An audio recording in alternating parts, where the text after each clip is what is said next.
हाँ जी मित्रों, नमस्कार। आज की इस वीडियो में देखेंगे हम हमारा जो किडनी होता है, यहाँ जो पाया जाता है किडनी ऑर्गन, वहाँ कैसे फंक्शन करता है और उसे रेगुलेट कौन करता है, उसमें डिसीज हो जाते हैं, उस डिसीज को क्या क्या कहते हैं, और जब वहाँ एक किडनी फेल हो जाता है हम जिंदा रह सकते हैं कि नहीं, इस वीडियो में हम जानेंगे। सबसे पहले जानते हैं जो हमारा किडनी है उससे एक्सक्रेटरी ऑर्गन कहा जाता है, क्योंकि वह वेस्ट मटेरियल को बाहर निकालने का काम कार्य करता है। अब जैसे एक्सक्रेशन किसे कहते हैं, जो भी हमारा ऑर्गन क्या करता है, वेस्ट मटेरियल को बाहर निकालने का काम करता है, उसे हम कहते हैं, उसके उसी प्रोसेस को कहते हैं एक्सक्रेशन।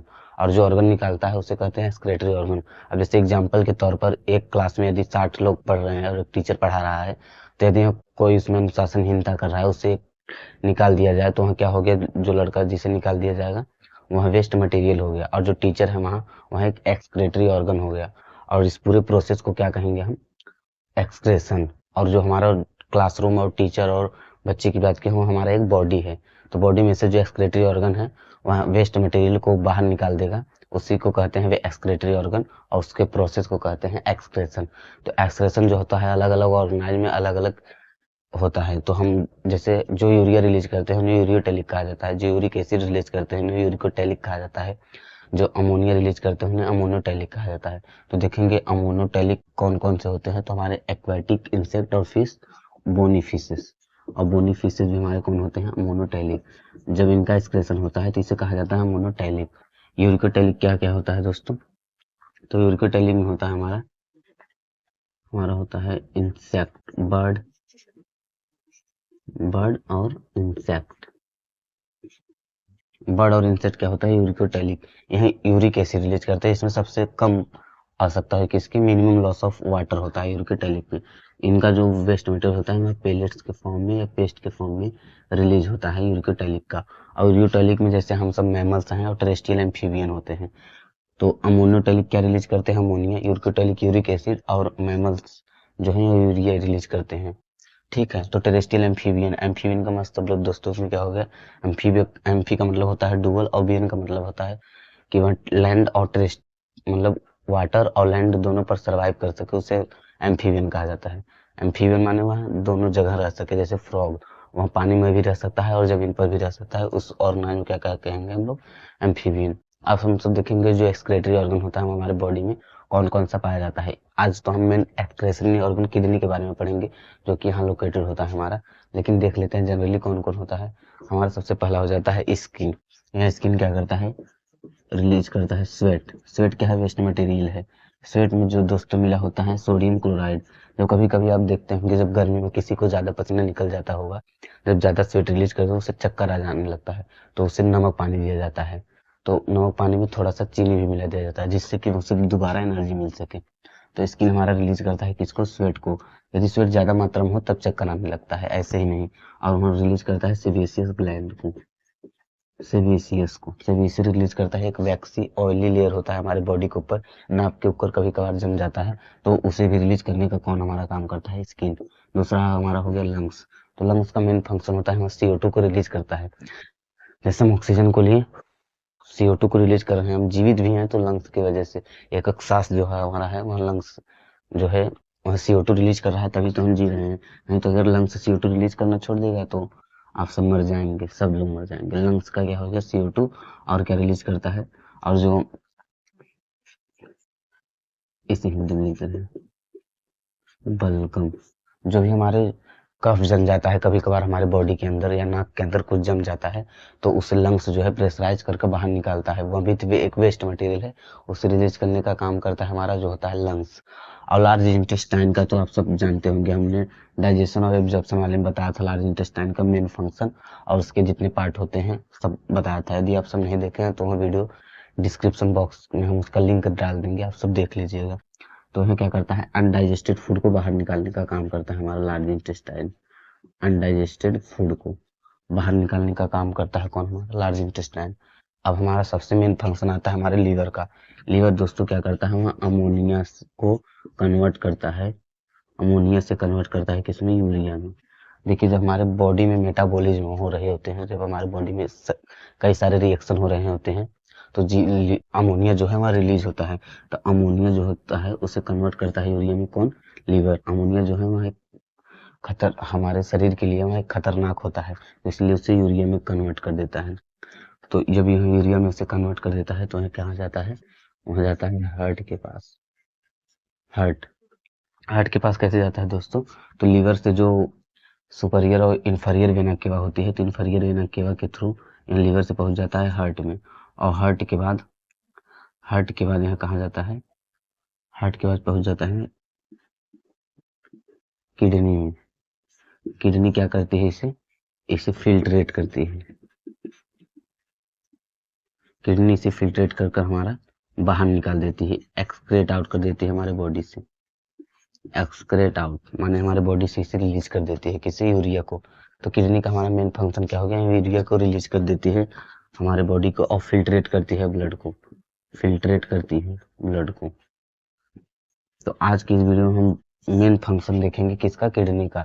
किडनी के बारे में जितनी भी जानकारी होती है हम आपको अभी इसे इरेज करके किडनी के बारे में हम इसे बताएंगे। तो इसे इरेज कर देते हैं और किडनी का एक प्रॉपर डायग्राम ले लेते हैं, तो इसे इरेज कर देते हैं। तो मेन एक्सक्रेटरी ऑर्गन होता है हमारा किडनी, उसके बारे में। तो जो किडनी होता है सबसे पहले जानते हैं। सबसे पहले आप यहाँ किडनी का एक इमेज देख रहे होंगे, देख लीजिए ध्यान से। किडनी का इमेज आप सब देख ही रहे होंगे। तो किडनी जो यहाँ बनी हुई होती है, जो लेफ्ट साइड की किडनी होती है वह थोड़ी सी स्मॉल होती है, क्योंकि जो लीवर होता है, यह लीवर हो गया, तो जो हमारी किडनी होती है वह थोड़ी सी स्मॉल होती है। ये किडनी थोड़ी सी स्मॉल होती है और लेफ्ट वाली किडनी थोड़ी सी बड़ी होती है, क्योंकि लीवर के दबाव से थोड़ी छोटी हो जाती है। इसके ऊपर पाया जाता है हमारे एड्रिनल कॉर्टेक्स, जो कि रिलीज करता है एड्रिनल को। तो हम सब देखें किडनी जो है, इसका जो वेट होता है वह 120 से 170 ग्राम होता है वेट। और इसका जो शेप होता है आप सब देख रहे होंगे, शेप जो है बीन शेप, माने जो सेम होता है उसी के शेप का होता है जो हमारा किडनी होता है। इसका जो कलर है वह रेडिश ब्राउन होता है। जो लेंथ होता है वह 10 से 12 सेंटीमीटर, और जो विड्थ होता है वह 5 से 7, 5 पॉइंट नहीं है, 5 से 7 सेंटीमीटर का होता है। जो किडनी का थिकनेस होता है वह 2 से 3 सेंटीमीटर का होता है। और जो स्पाइनल कॉर्ड हमारा होता है उसकी एक नंबरिंग होती है, जैसे यहाँ सर्विकल थोरैसिक फिल नंबर, तो सर्विकल जो है वहाँ 5 होता है और थोरैसिक जो है वह 12 होता है। थोरैसिक जो है वह 12 रहता है, और हमारा नंबर जो है वह भी 5 रहता है। तो क्या होता है, जो थोरैसिक 12 होता है, T12 और L3। जैसे मान लीजिए, जैसे किडनी को हटा दीजिए, इसे हटा देते हैं। अब देखिए मान लीजिए हमारा स्पाइनल कॉर्ड है, क्या है स्पाइनल कॉर्ड, तो हमारे सर्विकल सर्विकल हो गया, 1 2 3 4 5 सर्विकल हो गया। इसके बाद हमारा थोरेसिक, ये जो हमारा गर्दन का स्पाइनल कॉर्ड है इसे हम सर्विकल सर्विकल कहते हैं। हमारा थोरेसिक चैम्बर आ गया, तो सर उसके बाद हमारा थोरेसिक चलो 1 2 3 4 5 6 7 8 9 10 11 12, तो यहाँ थोरेसिक T12 हो गया। तो यहाँ से लोकेट रहता है, जो हमारा यहाँ है, यहाँ से लोकेट रहता है किडनी। और L3 1 2 3, तो L1 L2 L3 L3, इतने में जो हमारा किडनी है वह एडजस्ट रहता है यहाँ पीछे के साइड। किडनी यहाँ पाया जाता है दोस्तों। तो L3 L4 L5 यही लास्ट ज्वाइंट होता है। और जो होता है स्पाइन वर्टिब्रा होता है, वर्टिब्रा के अंदर कहा गई होती है स्पाइनल कॉर्ड। और इसी स्पाइनल कॉर्ड से जो हमारे अलग अलग बॉडी में नस निकले रहते हैं वो पूरे इसी के अंदर से निकले गए होते हैं, और उसे सुरक्षा दे रहा होता है हमारा यही वर्टिब्रल कॉलम। तो T12 और L3 के बीच में लोकेट होता है कौन, हमारा जो किडनी होता है। अब आप सब देख रहे होंगे किडनी को, वही लोकेट रहता है T12 और L3 के बीच में। इसके बाद उसमें जो यूरेटर पाए जाते हैं दोस्तों, यूरेटर, तो यूरेटर क्या करते हैं, तो देखिए, तो ये यूरेटर हो गए। तो यूरेटर क्या करते हैं, यूरिनरी ब्लेडर तक लाने का कौन कम करता है, यूरेटर कंडक्ट करते हैं यूरिन को किडनी से और पहुंचाते हैं कहाँ तक, यूरिनरी ब्लेडर में। यूरिनरी ब्लेडर क्या करता है, यहाँ स्टोर करता है किडनी को, स्टोर करता है। यूरिनरी ब्लेडर में पाए जाते हैं दोस्तों स्मूथ मसल, क्योंकि यहाँ क्या करते हैं, सिग्नल भेजते हैं हमारे सेंट्रल नर्वस सिस्टम के पास, तभी जो हमारे यहाँ का मसल होता है वह कॉन्ट्रैक्ट होता है, और जो इंस्फिंक्टर का मसल होता है वह रिलैक्स होता है। तो हमारा ये हो गया कौन, यूरेथ्रा, यूरेटर, यूरेटर ये हो गया हमारा यूरिनरी ब्लेडर। अब यूरिनरी ब्लेडर से मान लीजिए ये है यूरेथ्रा, तो यहीं से मेन हमारा रिलीज होता है कौन, हमारा जो यूरिया होता है, जो वेस्ट मटेरियल होता है वह यहीं से रिलीज होता है। तो हमने क्या बताया, जो यूरेटर है कंडक्ट करते हैं यूरिन को किस में से, किडनी से, और यूरिनरी ब्लेडर क्या करता है, स्टोर करता है। इसमें पाए जाते हैं स्मूथ मसल जो कि रिसेप्टर का काम करते हैं। जब ये यूरिनरी ब्लेडर हाफ फिल्ड हो जाते हैं तो सीएमएनएस के पास मोटर सिग्नल भेजते हैं। इसके बाद उसमें से जो प्रतिक्रिया आती है उसी के द्वारा हम अपना एक्सक्रेटरी वेस्ट मटेरियल जो है उसे रिलीज कर देते हैं। और यहाँ क्या करता है, फिल्ट्रेट करता है ब्लड को। देखिए जो हमारा जो ब्लड होता है उसे फिल्ट्रेट करने का काम करता है किडनी। यहीं से ऑक्सीजनेट माने उसे शुद्ध नहीं करता, शुद्ध तो हमारा फेफड़ा करता है। जैसे जब इसके पास जब ब्लड, यहाँ से जब ब्लड जाता है, जब हार्ट के पास, किसके थ्रू जाएगा हमारा, देखिए जैसे ये किडनी हो गया, तो जो रेनल वेन और रेनल आर्टरी होती है, रेनल वेन से तो आता है, जो रेनल आर्टरी होती है उससे जब जाता है, देखिए दोस्तों, आर्टरी और वेन। वेन क्या होता है दोस्तों, तो वेन जो होता है जो हार्ट के पास, जैसे हार्ट है, हार्ट के पास जो नस जाए ब्लड लेकर उसे कहते हैं वेन। और आर्टरी जो हार्ट, जैसे ये हार्ट है, हार्ट से दूर जाए माने किसी बॉडी में लेकर जाए उसे कहते हैं आर्टरी। तो आर्टरी और वेन में यही डिफरेंस है। तो सुपीरियर जो वेना केवा है और इंफीरियर वेना केवा, तो वेन क्या कर रही है, ले जा रही है ब्लड को हमारे लंग्स में, लंग्स से ऑक्सीजनेट होता है हमारा ब्लड। तो किडनी क्या करता है, बस फिल्ट्रेट करता है। और एसिड और बेस के पीएच को मेंटेन करने का काम करता है हमारा किडनी। और जो पॉइजन होता है इसे निष्क्रिय कर देता है जो किडनी होता है। देखिए किडनी,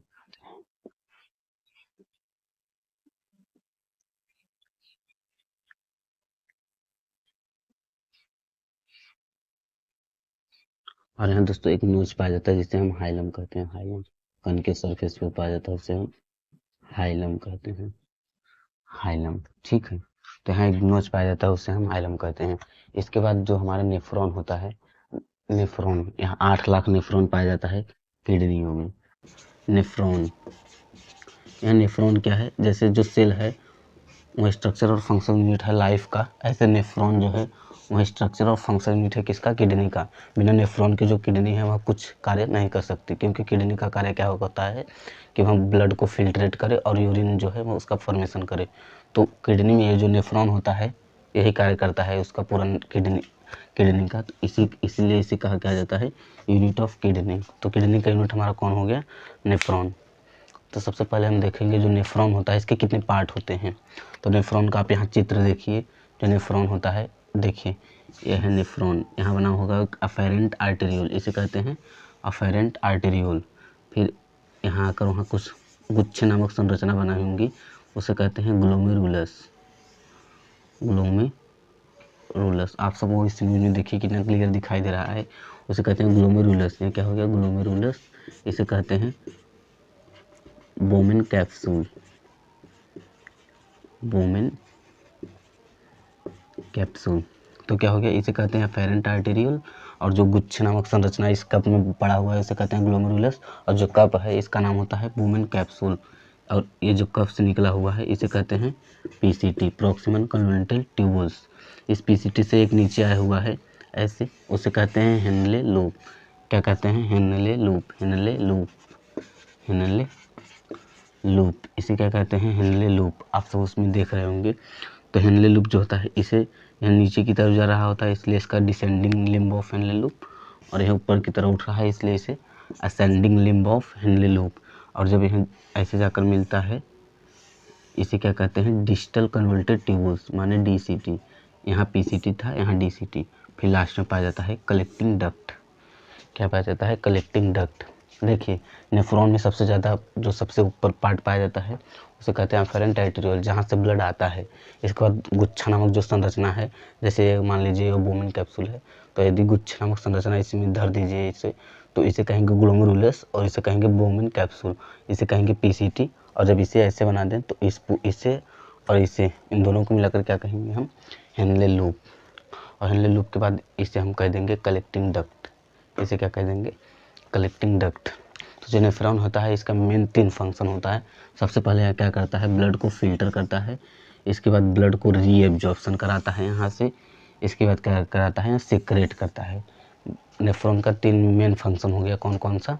सबसे पहले ब्लड को फिल्टर करने का कार्य करता है, फिर रीएब्जॉर्प्शन का कार्य करता है, फिर यह सेक्रेट करता है कुछ आयन को। इसी के बारे में हम देखेंगे डिटेल से, इसी रेज कर दे रहे हैं। इससे पहले हम आपको बता दें नेफ्रॉन के कितने पार्ट हो गए, एक अफेरेंट आर्टेरियोल, दूसरा ग्लोमेरुलस जो गुच्छ नामक संरचना, और वहाँ जिसमें है उसे कहेंगे बोमेन कैप्सूल। बोमेन कैप्सूल नीचे की तरफ जाए उसे पीसीटी, फिर उसके नीचे की तरफ जब वहाँ गया तो उसे क्या कहेंगे, हेनली लूप, और जब यहाँ जाकर मिलेगा तो इस पार्ट को कहेंगे DCT, और जहाँ मिलेगा उसे कहेंगे कलेक्टिंग डक्ट। अब हम सब इसे इरेज करके नेफ्रॉन के बारे में इसका फंक्शन टोटल समझते हैं। दोस्तों, जो हमारा ब्लड होता है, वह 1 मिनट में 5 लीटर ब्लड को पंप करता है। उसका 1/5 माने कि 1000 से 1100 मिलीलीटर किसको जाता है, हमारी किडनी को। किडनी में जब जाता है तो हाँ, जो संरचना गोल नामक होता है इसमें, जैसे जो वोमेन कॉप्सिल है, इसमें इस इमेज में देखिए आप, तो उसमें फिल्ट्रेट होता है 125 मिलीलीटर पर 1 मिनट में होता है, और पूरे दिन में 180 लीटर होता है। पूरे दिन में कितना होता है, 100 कहाँ लिखा है, 180 लीटर, और 1 मिनट में 125 मिलीलीटर। तो क्या होता है, इसी 1 मिनट में जितना फिल्ट्रेट होता है उसी को कहते हैं GFR मानी ग्लोमेरुलर फिल्ट्रेशन रेट। और इसमें कुछ पोर पाए जाते हैं एपिथेलियल के बने हुए, उससे कहते हैं स्लिट पोर। और स्लिट पोर क्यों पाए जाते हैं, क्योंकि यहाँ बीच में पाए जाते हैं पोडोसाइट। इस पोडोसाइट के बीच में जो जगह खाली है इसे कहा जाता है स्लिट पोर। यहीं से फिल्ट्रेशन होता है हमारे ब्लड का।